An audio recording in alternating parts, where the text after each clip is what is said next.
10월 16일 수요일 매일 성경 가이드하겠습니다. 열왕기하 25장 8절부터 30절까지는 이제 열왕기하의 마지막입니다. 유다 왕국의 멸망 그리고 그 이후의 사건을 다루고 있죠. 바벨론 왕 느부갓네살 제9년 느부사라단이란 장군이 예루살렘에 와서 성전과 왕궁을 불태웁니다. 예루살렘 성벽을 무너뜨리기도 했습니다. 백성 대부분 바벨론으로 포로로 끌려갑니다. 가난한 사람들만 남겨놓고는 거기서 농사를 짓게 하죠. 바벨론 군대가 성전 기둥, 물두멍, 여러 성전의 기구들을 다 빼앗아서 바벨론으로 가져갑니다. 모든 금속 기물들도 약탈해 갔습니다. 그만큼 가치가 높았기 때문이었겠죠.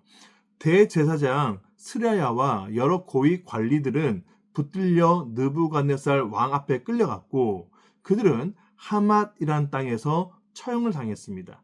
이것으로써 유다 백성은 바벨론에 의해 완전히 정복되었다라고 봐야 하는 장면입니다.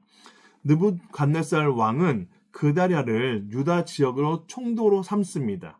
그리고 그 남아있는 백성들을 다스리게 하죠. 그렇지만 이스마엘이라는 사람은 그다랴를 암살합니다. 이후의 백성들은 바벨론의 보복을 두려워해서 애굽 땅으로 도망합니다. 이 바벨론 왕의 애월무로닥이 통치하게 된 지 37년째 되던 해에 여호야긴 왕을 감옥에서 풀어줍니다. 친절을 베풀었죠. 여호야긴은 바벨론 왕의 궁전에서 왕처럼 대우를 받습니다. 그의 생애 동안에 바벨론에서 잘 살았습니다. 이 본문은 유다 왕국이 완전히 멸망되고 백성들이 포로로 바벨론으로 끌려간 후의 상황을 기록하고 있는 내용도 있습니다. 그동안 성전과 성벽은 파괴되었고 회파되었습니다. 또 마지막 남은 지도자들, 그들은 모두 처형되었습니다. 이러한 내용이 오늘 열왕기하의 이 25장 마지막의 내용입니다. 자, 여러분, 이런 내용들로 미루어 보아 이 내용, 남유다가 완전히 바벨론에 의해서 포로로 잡혀가고 정복되었던 이 상황에 대해서 우리는 어떻게 해석하고 이해해야만 하겠습니까?에 대한 과제가 남습니다. 이제 다 끝난 건 아닌가? 여기서 모든 것은 끝났다라고 하는 절망적 상태에 놓여져 있다라고 생각하지 않으십니까? 그러나 하나님께서는 이 내용을 통하여서 우리에게 알려주시고자 하시는 중요한 메시지가 있습니다.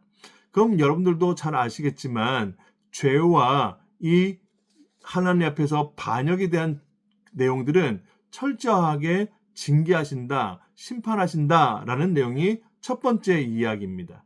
여러분들께서도 잘 알고 계시는 것처럼 하나님께서는 죄를 좌시하지 않으십니다. 그냥 눈 감아 주시지 않으십니다. 항상 하나님께서 이 죄에 대해서는 벌을 받게 하시고 징계를 받게 하십니다. 따라서 이스라엘 백성들이 계속 반복적으로 죄악을 저질렀음에도 불구하고 하나님께서 그들을 오냐 해주지 않으셨고 계속 반복해서 심판이 있고 징계가 있다라는 사실을 알려주셨던 이유는 하나님께서 공의로 행하시는 분이시다라는 사실을 알려주시기 위함이었습니다. 여러분, 그렇기 때문에 우리는 하나님 앞에 이 진노를 피할 수 없는 자들입니다. 따라서 완전히 정복당하고 완전히 멸망당했다라고 하는 것은 하나님의 진노의 결론입니다.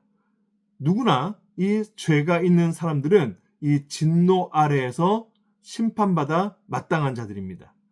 그렇지만 이러한 내용들을 넘어서서 하나님께서는 새로운 소망과 희망을 주시는데 그건 바로 어디서 찾을 수 있는가라고 한다면 바로 두 번째인데 성전이었던 거죠. 성전은 어떤 의미입니까? 여호와께서 내가 거기에 임하겠다. 내가 임재할 테니 너희들은 거기서 모여 나를 경배하라 라고 하셨던 것 아닙니까? 그 성전에서 회복을 하나님께서는 약속을 하셨던 거죠. 그런데요, 여러분 잘 한번 생각해 보십시오. 이 성전마저도 본문에 의하면 불타고 회파되었고 무너졌습니다. 하나님께서 이 성전에 임하시겠다 하셨음에도 불구하고 이 성전을 무너뜨리게 하셨던 이유는 무엇일까요? 결론은 뻔합니다. 이 백성들이 얼마나 사악했는지, 얼마나 여호와 앞에 제사하는 걸 싫어했는지 하나님께서 그 사실을 아셨기 때문에 이 성전을 무너뜨리는 일에 대해서 바벨론을 들어 사용하신 거죠.